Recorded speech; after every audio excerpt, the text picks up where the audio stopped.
who is providing loan to whom. It's not belonging to me. That's a private, business something. But if I have a general remark on this whole issue. So as far as I was able to follow the electoral system of certain countries, not only Spain but some other countries as well, how do you finance the party campaigns? And I realized that there are certain countries where there is a special system of that first you have to get some loan and then you will get the money from the electoral authorities or something like that. In Hungary it's just the opposite. If a Hungarian party would like to run the election, there is a clear regulation that depending on how many candidates you have and how long history you have in the parliament, you are financed from the state budget. It's not like in the United States, which is where the election is financed only private money. That's not the European scheme. In Hungary, we have a very clear-cut regulation, but I realize that there are some countries where this is not the case. It's based on loan. And somehow, in some countries, certain parties are not able to get loan. It's not my job. I would not like to be involved into that national discussions, but come on, guys, what's that? Is it fair? So if somebody would like to come to Hungary and as a business action would like to get a loan from any Hungarian bank, the Hungarian government will never influence that, but Hungary is proud to be a free country. So come on, manage, do it. It belongs to the financial people and not to the Hungarian politicians. But what I can recommend, study the Hungarian strict regulation, which helps a lot to stabilize the political system on the party structure because of that kind of financing. Thank you very much. Jan Dieseldorf from Süddeutsche Zeitung from Germany. In your speech in Parliament in January 2011, you said the following, I quote, "We are following the footsteps of the revolutionaries of 1956 and intend to serve the cause of European unity through their ideals and faith." And later in the speech you said, "The Hungarian presidency is convinced that community can only be bound together by shared goals and shared values." My question is, how does that fit in with the fact that you are the one, or you are best known for being the one, who repeatedly and deliberately undermines this unity in Europe and those values and the shared goals? What has changed in the meantime? I think unity is still the most important value of the European Union. The question is, what does it mean, unity? And European Union itself or himself clearly says, unity in diversity. Unity in diversity. So unity does not mean that me as a Hungarian Prime Minister should shut up always. It's not written anywhere. So I am here to represent the national interest of Hungary.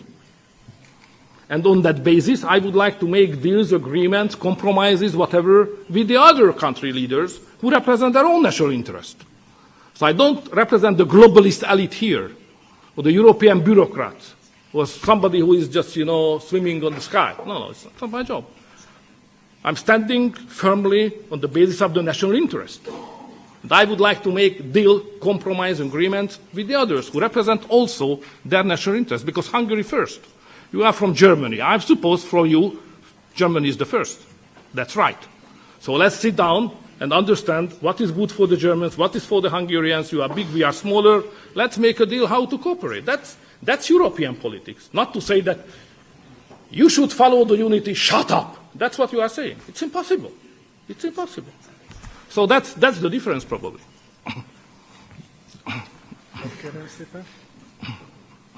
I would like to know, on the war in Ukraine, how do you want to translate this goal, this intention to reach a ceasefire into real decision, real politics? Do you think that stopping the military aid from the EU to Ukraine would be a solution? Thank you very much. Right. Probably some leakage happened after my peace mission negotiations. I went to Kiev, in Moscow, then to Beijing, and then to Mar-a-Lago to Donald Trump, President Donald Trump as well. I negotiated with them, and I sent a written report immediately, in 48 hours, to the head of the council and to the prime ministers.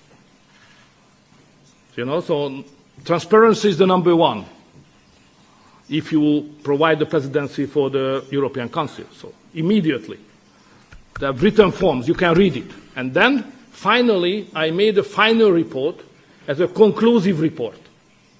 Sum up what we should do as European Union.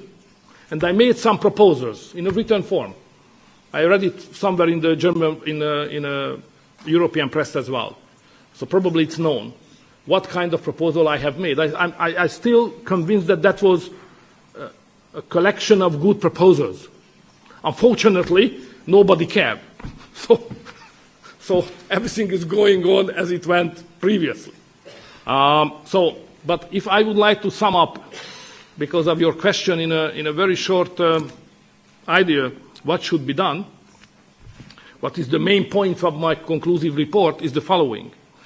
So both leaders in Ukraine and in Russia as well are strongly convinced that the time is on their side. Both. So they are not ready to make any compromise and to make peace. That was not my impression. They will present again and again the so-called winning plans, the plans of victory. So they would not like to have ceasefire and peace. They would like to continue to fight, which is bad for Europe. I'm not concentrating on what is the interest of Ukraine or Russia. I'm speaking from the vantage point of Europe. So from the European point of view, our interest is to have at least a ceasefire. But because those who are involved are not ready to do so, my proposal was to the European institutions and prime ministers that we should generate international actions and to create a surrounding, a neighborhood around these two countries which push them more and more to the communication, to the ceasefire, then negotiation and so on. That's what I try to explain to the European leaders, that Europe, instead of discussing his pro-war position with the so-called global south, we should change our policy and to cooperate with them. And the global south, even the Chinese, the Brazilians, and even the Arabic countries, and the European Union together should create a peace platform and try to together running actions in favor to push the two warring parties to the ceasefire. That was my proposal, nothing else, which was rejected. And now that's the situation that the majority of the world is pro-peace. And the European Union is pro-war. Or, let's be more polite, they have a longer way to the peace than to go for peace directly, yeah? Okay. So that's where we are. That's why we European Union are always in a minority. So we think that we are in a moral majority, but it's not the case. The European Union leaders think that we are representing something morally higher graded position than the other, and we represent the majority of the opinion of the globe. But this is not the case. The opinion of the globe is just the opposite. The majority of the globe would like to have ceasefire, communication and negotiation. That's the truth. Even more and more in the European Union. That was taboo. Prior to my peace mission, to speak about, even here, was a taboo. When I mentioned peace and ceasefire and negotiation, they said, Trojan horse of Putin, That's crazy things. But now, okay, they continue to say that, but the situation is that now at least we can speak about the peace. Now it's a reasonable option. Now it's something for subject of discussion. That's what I say. So that's the reason I think we should continue in a person's way to convince more and more countries to create the friends and platform of the peace and to convince the warring parties to have a ceasefire and start to diplomatic channel and start to negotiate.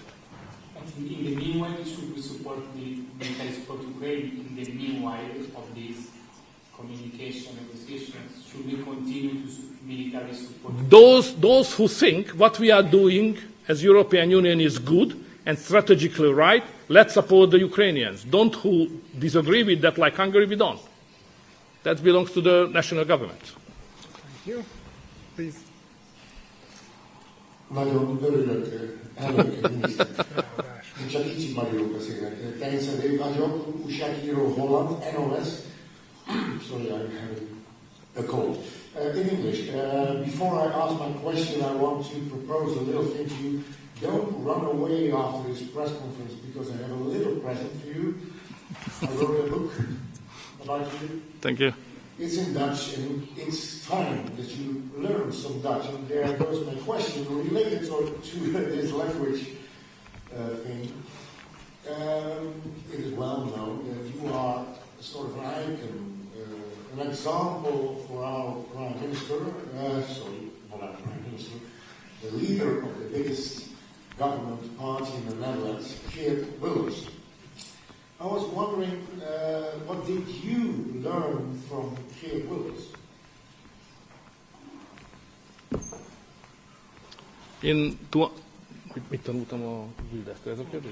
If I would like to answer in one word, I say persistency. He's the best in persistency. No question of that. But you mentioned this icon issue. May I just clarify one thing? I'm not. Or at least it was never my target, I'm a local guy. I'm a national guy. I'm a countryside boy from Hungary, So all what I'm interested in is basically how to help the Hungarians and how to serve my people and my nation. I'm not an international guy. The only reason why I became, let's say, famous or, in negative terms even, it's just because the liberals make me famous. It was against my intention, So I would not like to play any international role in any party. I initiated the Patriots because nobody else was able to do it. But I would not like to chair it. I would not like to preside it, I don't have that idea, I just would like to serve Hungary. But now I can't serve Hungary without being active in international arena. That's the reason I have to be here. But just to clarify you, George Soros made me famous, not me myself, That's the situation. But anyway, if this is the decision of the history or the political situation, we have to take it and let's fight even on international arena. And I appreciate very much the encourage of the Dutch people who decided to vote against the mainstream, which is not easy, to live in freedom, being rich, So not to vote in favor of the mainstream, which is the most convenient way, but to say, guys, we would like to, that's not easy. So I appreciate Dutch people to vote against illegal migration and support my friend, who is, for various reasons and long years, has a good friendship with me. Just a last little question about this special friendship. How would you describe it? What is the click between you and Geert Wilders? I said, persistency. I mean, the courage. His communication is almost as brutal as the Hungarians. To be very straightforward, and going to the point, which is not easy to compete with us on that subject anyway.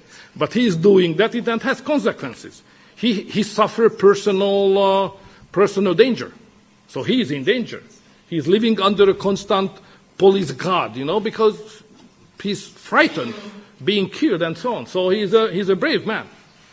Unfortunately, we are not speaking about the wide east or the wide west. We are speaking about the middle of Europe, where to stand for your political position requires personal courage, It's not fair anyway, but this is the world we live in. And he's a great guy for that. So I'm happy to cooperate with them.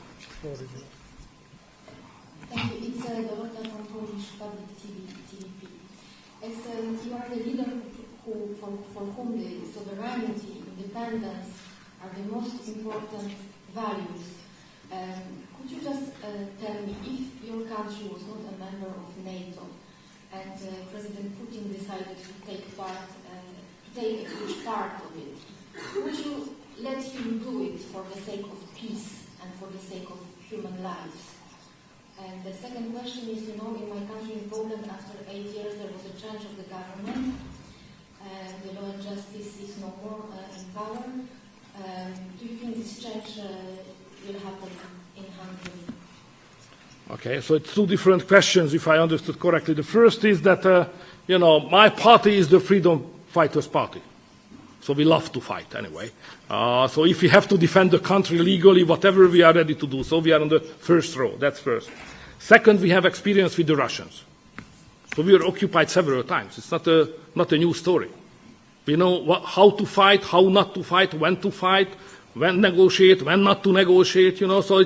So we understand what is it about. So it's a very complicated issue, and we are totally with our Ukrainian friends in this very difficult situation. So to find a good policy, to fight and get some good result at the same time, it's a very complicated issue. So it's not easy for the poor Ukrainians. Anyway, but Hungary is a member of NATO. So there is no need any speculation what would be the case if Hungary would not be the member of NATO. We are luckily enough, we are in. We served for long decades as buffer zone. It was not good anyway, but we survived. We survived. And now we are in the NATO. It took more than 45 years, and we managed it. It was not 1 year or 2 years, So we suffered a lot, and finally we find a safe harbor being member of NATO. So no speculation on what should be done if Hungary would not be NATO, because we have to find an answer how to behave properly when we are in NATO. Poland. It's not my job to interfere into the domestic affairs of Poland. But of course, those who are my friends, political friends, are now suffering a lot. And by heart, I'm absolutely with them. But what I can say is that with the previous Polish government, we built up some institutions which was the rock-solid basis of the Polish-Hungarian friendship, like Fairchild Institute, which was financed from the both governments, both budgets, and it was cultural, political, basically cultural activities financed and supported from this institution. So that was the cornerstone of the modern friendship between Poland and Hungary. And now the Polish government decided to kill it. Not to suspend, not to dry out, brutally saying over, which is a very negative gesture to the Hungarians from the Polish government, what we don't like. Next question. Could you give us an update about your political relation with the main leaders in Europe, Emmanuel Macron in France, Olaf Scholz in Germany, Pedro Sanchez, Giorgia Meloni, and Donald Tusk, and how do you see the lack of a strong leadership at this moment in Europe? Okay, you should know that when you have your size of your country, which is 10 million people, having the GDP as we have, and it's not complicated to number of the soldiers, so we have to know who we are. So when you have that size and strength behind you, and you became the rotating president of the council, the first thing is to go to the big guys.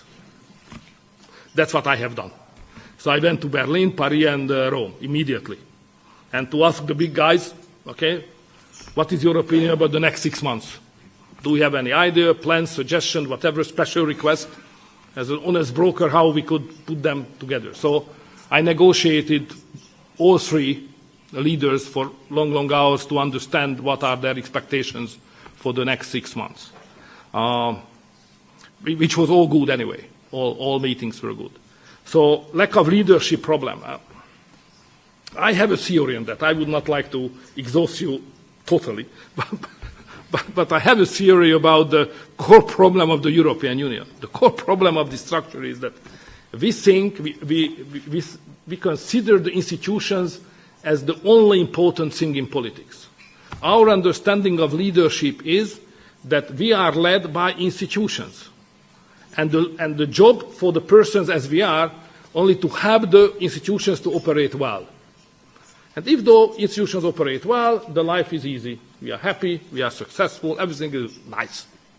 But the fact probably is true when everything is, going up, GDP going up, living standards are going, probably institutions even can lead a community. But when troubles are coming, institutions cannot help. We need leaders. And here in the European Union, in Strasbourg and in Brussels, the strong leader is a negative term. So that's the problem. So we need leaders, elected leaders. Don't be afraid of strong leaders. They are elected.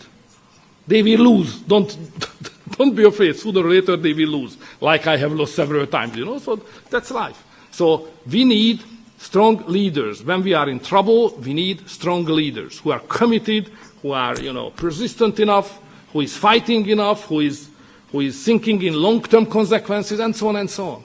But now, not because the lack of the quality of the leaders. I would not like to say that would be not fair at all. But because of this culture of the bubble, that we institutions, which means bureaucrats, we can manage everything rightly, So national leaders are dangerous if they are too strong. That's a bad attitude, because we are in trouble, and now we need certain strong leaders.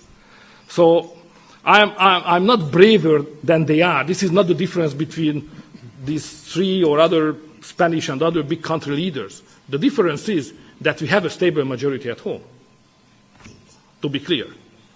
So I'm sure that with the same stable majority as we have at home, Germany, France, Spain, Italy can provide strong leaders. But when there are so fragile background at home, the impact of outside is so influential, you have to survive the next day front page, or the front page next minute on your iPhone, so because of the social media. Under these circumstances, to provide strong personal leadership is very difficult. So many things are working against the strong leaders in Europe at this moment. This is a problem of democracy. It's a challenge to democracy. So we have to think about it. I don't have a solution to that. Be majority at home, that's my only advice, but probably here in Brussels and Strasbourg, we should reorient our thinking on what is leadership, what is strong leadership, the balance between the institutions and persons, and so on and so on. So that's my understanding on leadership problem. Próbálom fejben tartani a jelentkezéseket a úr, aztán a hölgy, és aztán utána a kolléga úr. Megyünk tovább. Köszönöm. Napot kívánok, miniszterelnök úr, Cinkóti Sándor vagyok a 4.4.hu-tól. Az elmúlt években Magyarország több 100 milliárdos hitelt vett fel Kínától a Budapest-Belgrád vasútvonal építésére. És ahogy a 4.4.4 szeptemberben írta, ebben a projektben az ön családja is anyagilag érdekelt, hiszen az ön apjának a bányájából szállítják oda a köveket a sinekhez.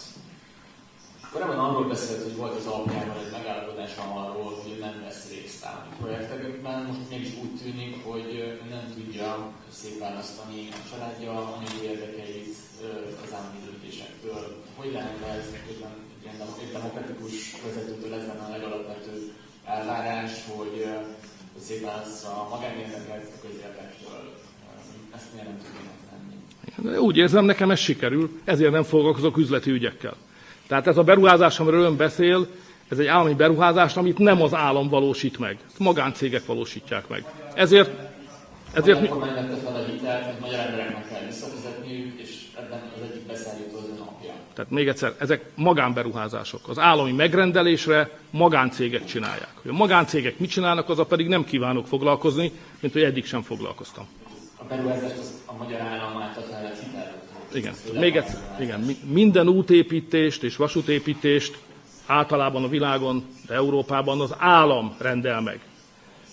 A kivitelezés pedig magáncégekre tartozik. És itt véget is ér az én dolgom, azzal én már nem foglalkozom. Nekem az a dolgom, hogy az a beruházás, ami létrejön, ez esetben vasút és útépítés, az jó legyen.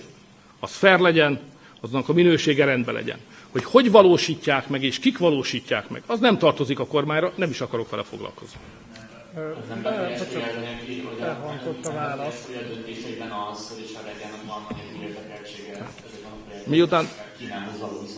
Miután semmilyen döntést nem kell hozni ebben a beruházásban, egyáltalán nem befolyásol. Köszönöm a szót, Bíró Réka, Magyar Nemzet. Naptervében a mai napon kikerült a magyar mentelmi jogával kapcsolatos kérdésünket.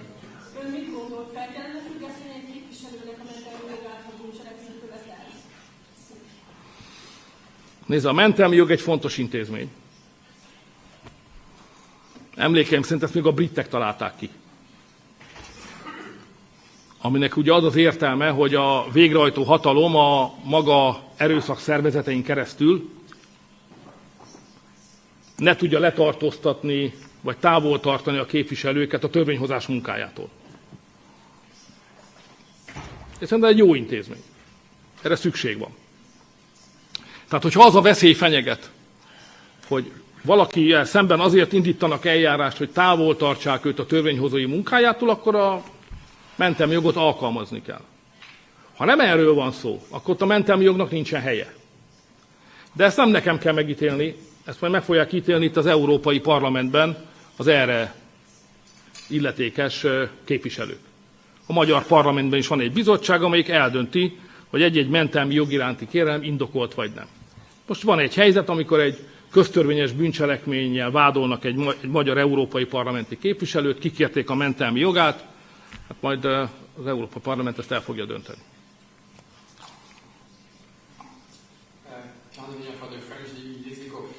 I would like you to elaborate on a message you posted on X 2 days ago. You wrote, we should not withdraw from Brussels, but occupy it. We will take back Brussels from the bureaucrats and return it to the European people. I just would like you to elaborate.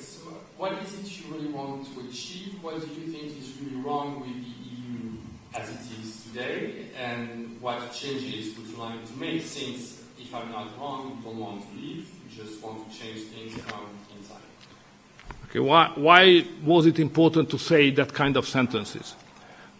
Especially because the group of parties we belong to, the Patriots and the rightist parties, are considered internationally in the press and sometimes here in European institutions as well, who are anti-European and who would like to bring their countries out of the European Union. I would like to make clear by a strong message that we don't have any intention to leave. We believe Europe. We need the European Union. We have to maintain it for the future. Therefore, we would like to change it, not to destroy it. This is the goal of the Patriots as well. So that was the reason I have to say that, to make clear that we are pro-European, we are Patriots of Europe. That's the name of the group anyway. The question is how to do it.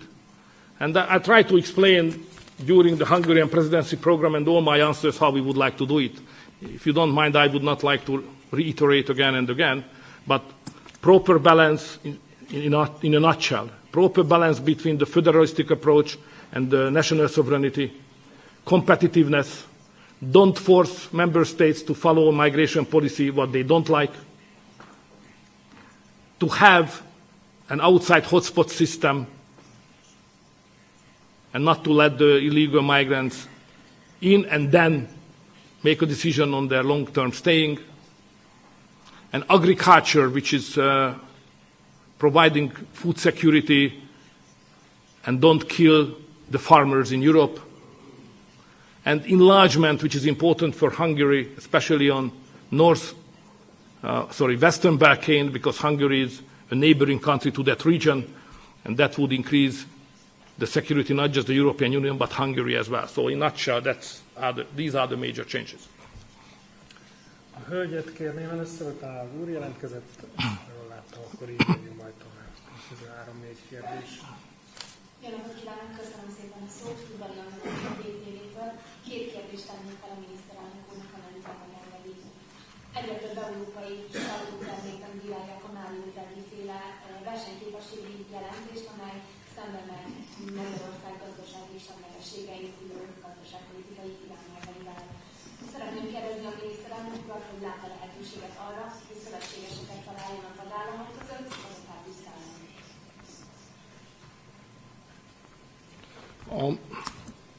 Speaking on the Draghi report, in the Hungarian mind, it consists of 2 separatable chapters. The first is the diagnosis, which we close to 100% agree. The other chapter is about recipes, solutions, proposals. Now we have many discussions whether these are really the good ones or not. But if I understand correctly, the study of Mario Draghi, all in all, it's exactly the same standing on the same philosophical basis as we Hungarians do. Because what Draghi says, it's economic neutrality. He says exactly that we should not just automatically follow that one or the other one. So we have to define what is the interest of the European people and European economy via United States, via China, via Russia, and so on, and to follow our own interest. This is the philosophical basis of Draghi report, if I understand correctly. And I think this is a good basis. On concrete measures, that's another issue. And if you study what does it mean, the expression introduced by Emmanuel Macron, strategic autonomy, it's obvious that if you would like to have a strategic autonomy in politics, you must have a neutrality of economy. If you don't have room for maneuvering on your own economic policy, and your position is not a self-interest approaching and following economic neutrality, there is no sense of strategic autonomy. So I think what Hungary would suggest to the European Union, but that's not for today because it's a too complicated discussion, is that Europe as such should follow its own interest, not to follow the interest of the United States, not to follow the interest of China or the Russians. Follow our own well-defined European interest. That's what I propose, and that's what Hungary tried to do as member state.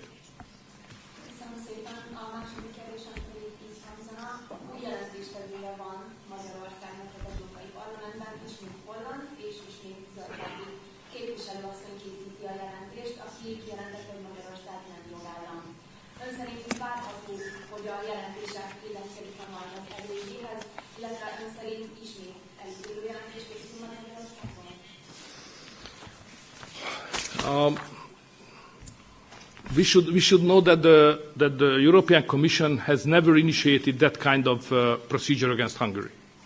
It was always initiated by the European Parliament. And European Parliament, per definitionem, is a political body. So if this procedure would have been suggested by somebody from the Patriots, I would take it seriously. But it is not supported from the Patriots coming from the left. Okay, it's pure propaganda, of course.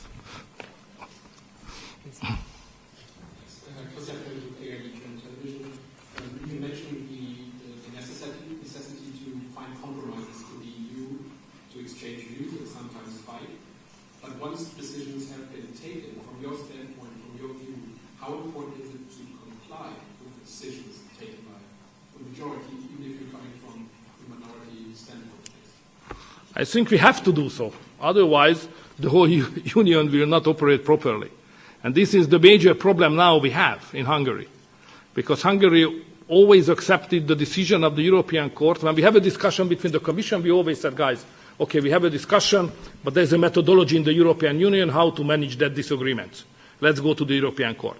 And then we accepted, we live with what the European Court has decided, and we implemented, even if it was painful anyway. But now we are in a trap, and that's migration. Because what the European Court decided and we should fulfill is totally against the Hungarian constitution. So that's what we have to find a solution. That's the only case what I was able to identify in the last several years. Previously, even we regretted, we fulfilled the decision of the European bodies. But now, because we have a loyalty oath to the Hungarian parliament and the constitution on one side, and the European Court on the other one, now we are in a trap. Igen, úgy emlékszem, hogy ön volt. Thanks a lot. My name is Viktor, press agency EPA. Roughly, I think half an hour ago, you said you were here to defend the national interests of Hungary. Why should the other EU member states trust the Hungarian presidency of being an honest broker? Thank you. Difficult question for them. But the only way how I can help them to understand and to accept the Hungarian presidency is that this is not the first case of Hungarian presidency. And the previous one was okay. Nobody said that it was not fair or it was not in the spirit of the honest broker. So my argument to the others, if you trust me one, trust me second. Please.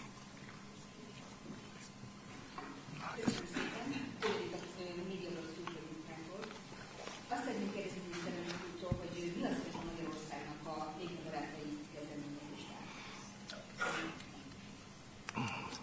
Probably you all heard about that a new initiative has happened in the latest section of United Nations summit. This is the new platform, the Friends of Peace, and it was established by 13 countries, led by the Chinese and the Brazilians, and 3 European countries were invited to be present at the first meeting. Hungary, if I remember well, Switzerland and France. And of course we were there and we will be part of that activity, especially because the idea came from us. But you know, again, size counts. So we have had the idea, but to establish something requires bigger weight.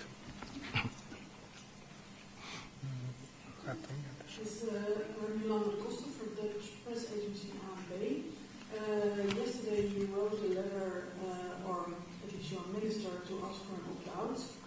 You know that that's only possible when there's a treaty change. Will you take the initiative to change the treaty? So, as it became obvious for all of you, Hungary totally disagree with the approach of the migration policy what we see here in Brussels and Strasbourg, and we oppose it, and we try not to implement the crazy regulations which would destroy the Hungarian culture as we understand.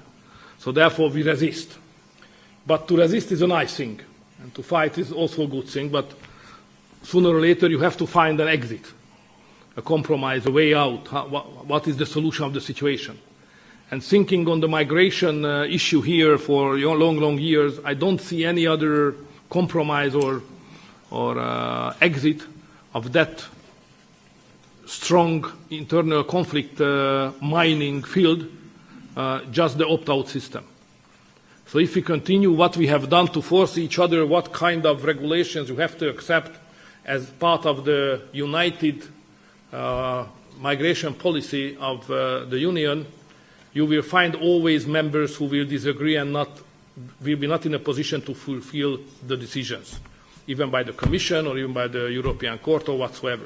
So I think the idea of the common policy of migration, if the member states would like to maintain, is acceptable, but please let those countries having an opt-out of that who simply cannot follow the mainstream of that. Otherwise, we will destroy the European Union.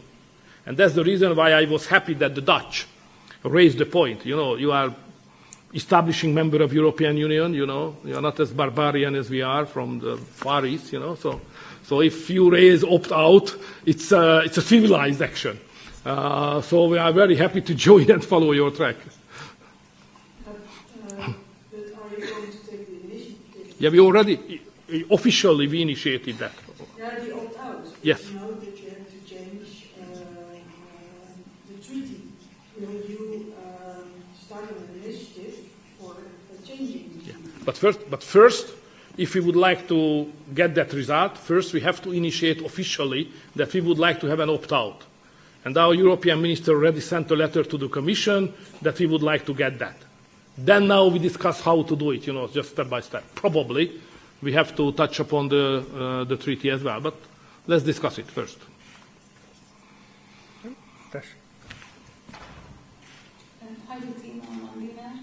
Kapcsolódnék kicsit az előző kérdéshez. Hol tartanak a bizottsággal? Szeptemberben már elindult egyeztetések az Európai Unió bíróságának Kiga bírságával kapcsolatban. Elakadtak.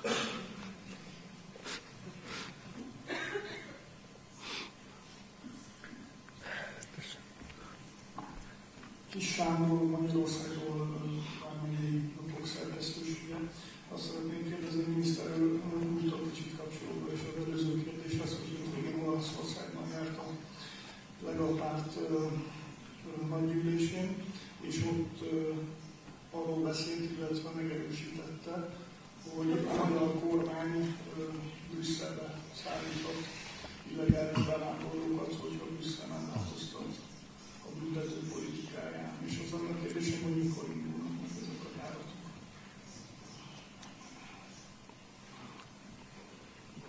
Ugye az ember ki akarja kerülni a konkrét választ egy ilyen kérdésre, akkor azt mondja, hogy mindennek rendelt ideje van. És az nincs olyan messze.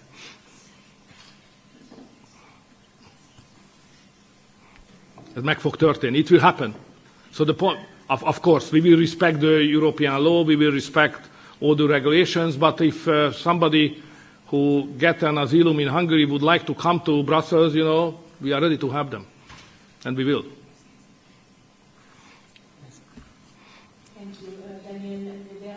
With the Luxembourg Public Radio, you mentioned your self-declared peace mission, and you also said that the others were not listening to your concepts, to your conclusions.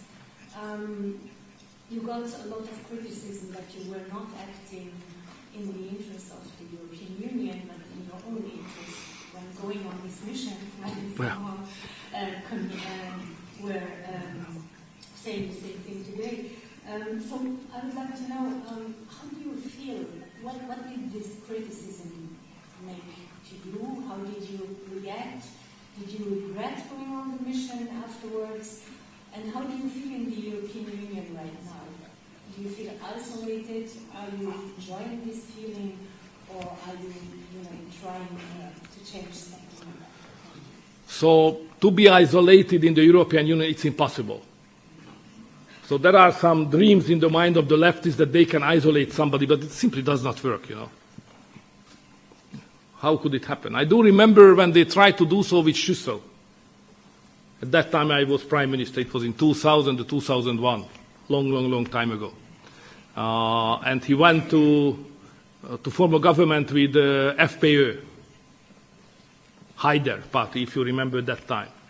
And the European Union decided that they would punish Schüssel as a chancellor and isolate. It became ridiculous. So if you are part of a community, you can't isolate. You have to talk, you have to meet, you have to negotiate. So it's a leftist dream that they can do so. So isolation is out of question. So definitely I was in a big challenge at the very beginning of the presidency of Hungary. And I have some old folks kind friends, ex-leaders, how to do it, because a lot of difficulties I have mentioned at the beginning of my introduction, wars and so on. What kind of character of the Hungarian presidency should have. And you have basically two options to do. The first is to have a bureaucratic character. Bureaucrats produce the papers, you read it up, you say, and you manage, push forward 1 meter every day, the next piece of the legislation. Finally, they say, good guy, go home, okay. And, one after the other presidency is happening. That's good. I would not like to underestimate the importance of that kind of bureaucratic activity of the presidency. But it's not enough if Europe is in a crisis as we are. So we have a migration crisis, we have a war and so on. So just to provide a kind of bureaucratic presidency is not satisfactory, I think so. So I decided to consider this presidency rather a political one, in a way to respect the legal frames which are provided for the presidency, but to give a political content of that. That's the reason why I initiated, as a Hungarian I changed my hat, not the European rotating presidency, but the Hungarian Prime Minister, and initiated the peace mission. Then we have a strong voice on migration.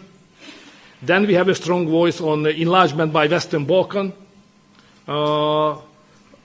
to initiate a competitiveness pact, which is not a bureaucratic action, it's not a political one. So we try to upgrade the content of the Hungarian presidency, not just as a normal bureaucratic piece of legislation supporting attitude, but to create important positions. Like Romania and Bulgaria. So the biggest mission for us, anyway, for this presidency is to have Bulgaria and Romania to get into the Schengen area. So that's the reason why we propose it again and again and again. So the Hungarian attitude and understanding of the presidency is not a bureaucratic character, but it has a more political character.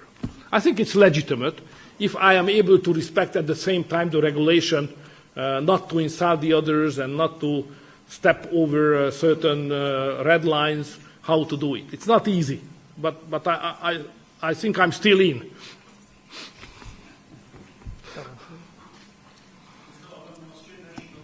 Please. Melyik? Osztrák nemzetik. Johannes Viktor, Austrian National Television. My question is more of a general nature. What would need to happen in order for you to change your sort of adversarial stance towards the EU? Adversary? What would need to happen in order for you to change your adversarial stance towards the EU? I think we have a very friendly attitude to the European Union.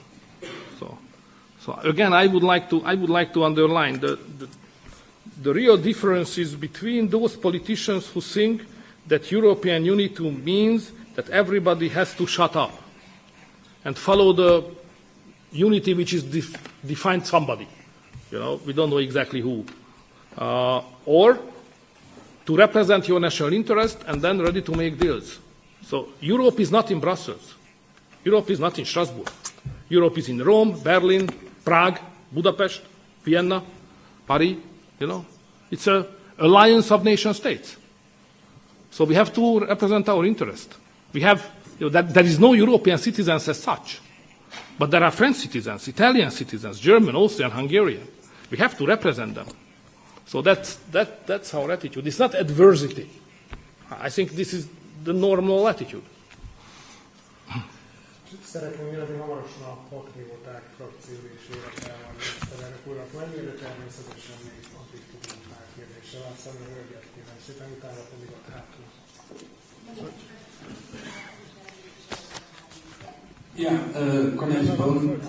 The lady, thank you.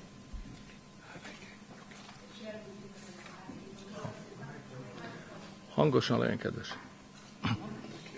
Beszélt korábban, említette egy kicsit a jogállamiságot és a kondicionalitási eljárást. És ugye, ha jól tudom, akkor az decemberig mindig nem sikerül erről megegyezni, akkor Magyarország az idegében 1,1 milliárd körüli összeget veszíthet a kohéziós alapokból. Mekkora esélyt látja ennek, és egyébként a második kérdésem is erre vonatkozik, hogy az Erasmusba esetleg mikor térülnek vissza a magyar piacon. Van az A terv, meg van a B terv. There is plan A and plan B. The plan A is to make a deal. Szóval a legjobb lenne megegyezni. És meg is akarunk egyezni. Vannak jó példák, jelen pillanatban is Magyarországnak a számlájában vagy 12 milliárd euró, amit a magyar gazdaságba folyamatosan be tudunk építeni. Tehát bízom abban, hogy lesznek még megállapodások. But there is a plan B. Especially in case of Erasmus and Horizon. Probably many of you don't know that Hungary is now pushed out from the Erasmus program, not Hungary, but the Hungarian students are pushed out from the Erasmus program, and the Hungarian universities are pushed out on the Horizon research program. So they are totally cut off. So we would like to make an agreement with the Commission to get back, but at the same time, already we set up our own system. And now we love it. So we will see. Because instead of Erasmus, we created the Pannonia program, a Pannonia scholarship, which provides the chance for all Hungarian students on the Hungarian state budget money to have scholarship as they would have been member of Erasmus program. And it's even worse. So we will see which one we need. And on Horizon, instead of Horizon, we created our own research program.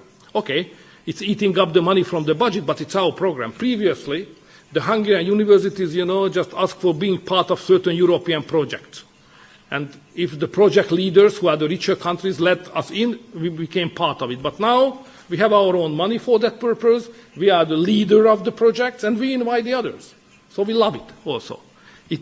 Of course, it's eating up certain percentage of the budget, of course, but it's a reasonable spending to give the money for the scholarship of the young students, to give the financial sources for the researchers. It's a legitimate and reasonable spending from the budget. Of course, it would be better to finance it from the European money, but we would not like to give up important values of the Hungarians in exchange of that kind of decisions, which we consider, sorry for using too strong terms, which we consider blackmailing anyway. It's a blackmailing. Not to give the money to the Hungarian students, it's an awful blackmailing. It's shameful anyway. But come on. Cornelius Boom from Dutch newspaper Viktor Dagblad. I have a very simple question. How would you describe your relationship with Russian President Vladimir Putin? He is the Russian president, I'm the Prime Minister of Hungary. That's the relationship.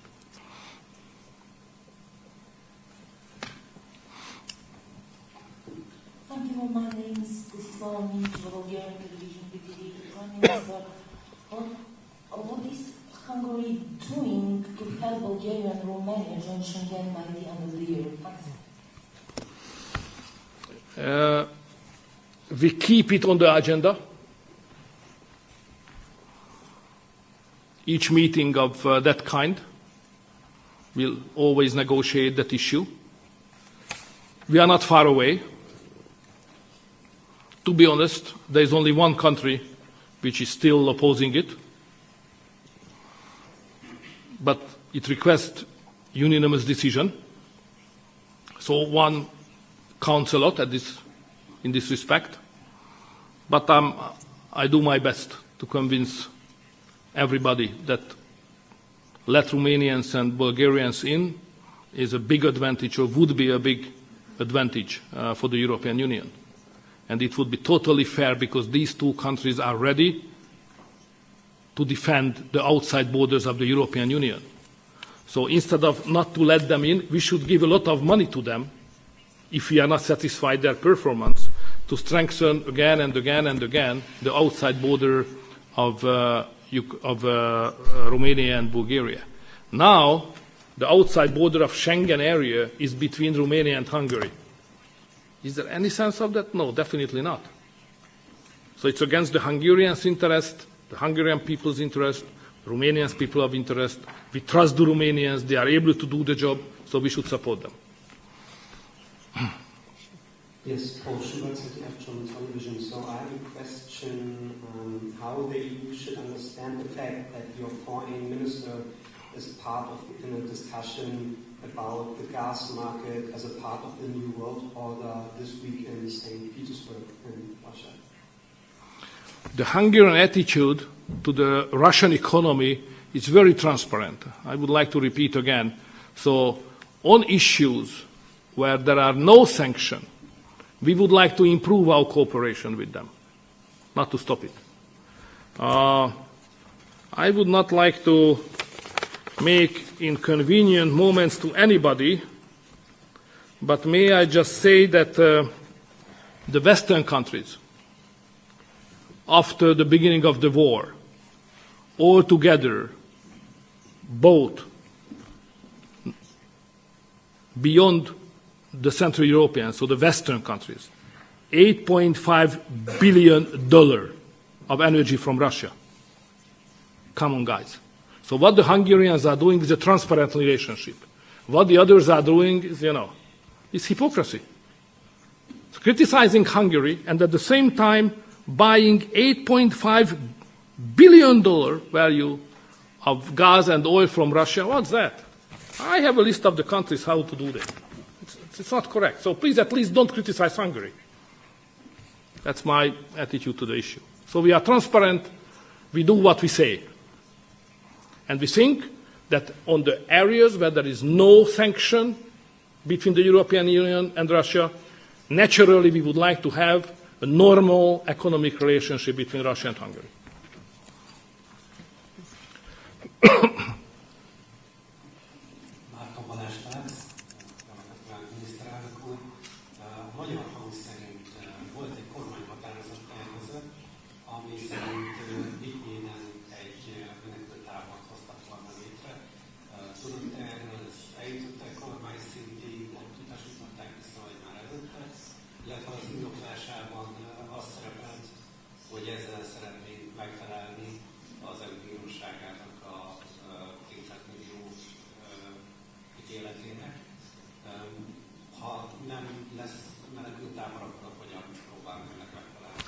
Hát ön a fején találta a szöget, ez a probléma lényege. Tehát Vitynyéden nem lesz menekülttábor, meg egyáltalán sehol se lesz migránstábor, de van egy problémánk valóban.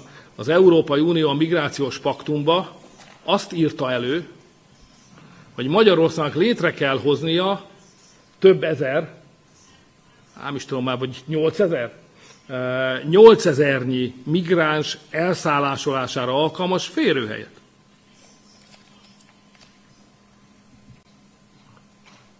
Nekünk meg az olaszoknak kell csak ilyen sokat. Miközben Magyarországon 0 migráns van. Tehát ma arra akarnak bennünket kényszeríteni, hogy építsünk migránstáborokat. Mi meg nem akarunk ilyeneket építeni. Hát ezért mindig lesz egy kis kakofónia. Egyesek szerint építünk, mások szerint nem építünk. De egy dolog biztos, megnyugodhat minden magyar, nem lesznek migráns menekülttáborok.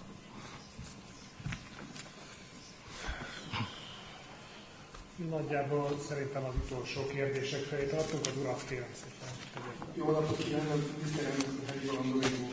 A múlt héten az Európai Parlamentben sekély küldöttségben választottak új vezetőségét, ahol egy vajdasági magyar helyett görögöt választottak. Milyen a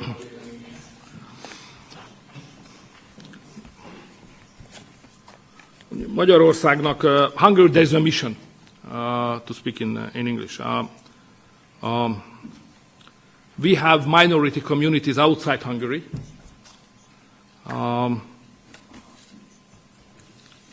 And this community deserves to be represented here in the European Parliament, especially because the countries where they live now, as an authentic minority anyway for 1,000 years, has a special relationship with the European Union, and they could be helpful to their community and to the outside country relationship to Brussels as well. These two communities is the Hungarian community in Ukraine, in the region of Zakarpattia. So there is one Hungarian citizen coming from that region and representing here Strasbourg and Brussels, her community. And the other one is Vojvodina, which is a region in Serbia. So we have a Serbian, Hungarian double citizen person also delegated or elected into the European Parliament. So I think they are not here to enjoy the life. They are here to serve their own community because it's a very difficult thing to understand how important for Western Balkan enlargement, not only for the Serbs but the Hungarians who are living in Serbia as well, and to have a good relationship and a reasonable relationship between Ukraine and the European Union. It's strongly related to the situation of the Hungarian minority living in Ukraine. So these two persons has a very important mission here. So I would like to ask everybody in the European Commission to support these persons, regardless what kind of party fractions they belong to, because they have a special mission. And it's really unfortunate that the Hungarian lady who was nominated for a committee which would play an important role was not supported, and instead of them, a Greek, probably very well-deserved person became the member of commission, and unfortunately, even some Hungarian opposition parties voted against her, which is a shame on us anyway. Köszönjük szépen, hogy eljöttek, köszönjük az érdeklődést és a kérdéseiket is.